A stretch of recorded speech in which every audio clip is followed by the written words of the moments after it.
back at the park here. You ever notice in Western culture that we're always forced? I always feel like we're being forced or pushed to choose between sides all the time. Even subtle things like Pepsi or Coke, or Republican or Democrat, or Ford or Chevy, or black or white. You got to be on one side of the aisle and everything, or my pea brain cannot categorize you. And just apply labels where they see fit. And it's just, I laugh, but it's really pathetic. And there's so much gray area and data to take into consideration of every moment and everything we do, that we have to hurry up and categorize it so that I can choose a side and see what side you're on. Because if you're on that side, I can't be on that side. My perception is you're on that side, but I don't know, are you? Humans are fun creatures. But I see some enlightened people, or people who say they're enlightened, fighting fire with fire.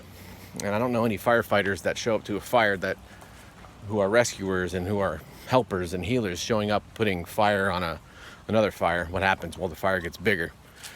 What I would like to see is, people showing up to places where they know that there's, ignorance going on, or they, whatever it might be, a rally for this candidate or that person, and show up with, I don't know, love and light,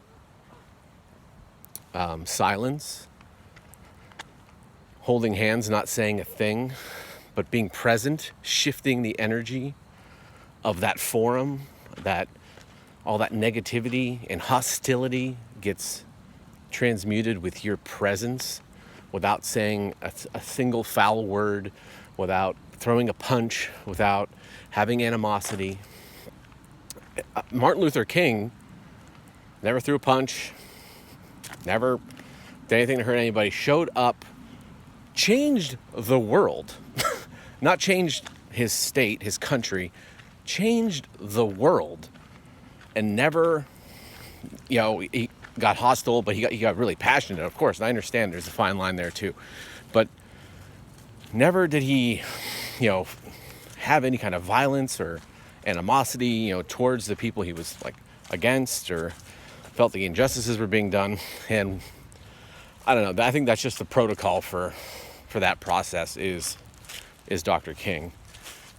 We can all learn valuable lessons, because I envision this there's a tornado on the one side, and you're going in there, you're like a tornado, and what happens when the two tornadoes converge? Well, they make a very big tornado, and everything gets bigger, uglier, nastier.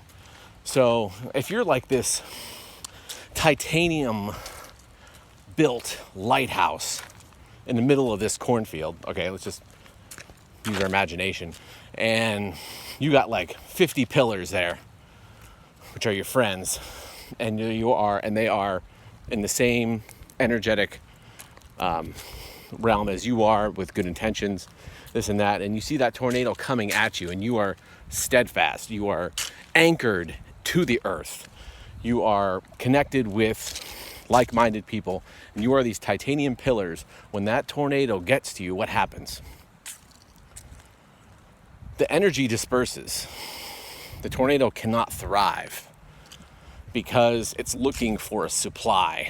And when you go to these, and you give these people the supply they need to fuel their fire of hate and bigotry and whatever it is they're spewing, you are actually just giving them more ammunition for their idiot gun.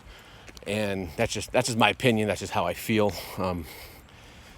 But the energy has to disperse with your disposition and intentions. And a lot of that comes through silence, meditation, prayer, showing up, being seen and not heard. Just being seen, being felt.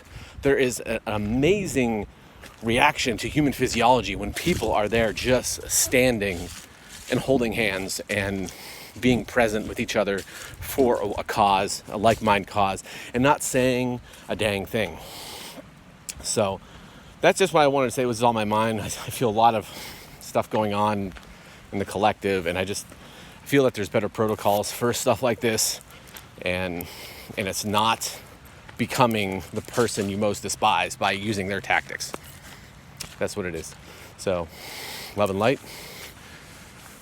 Talk to you soon.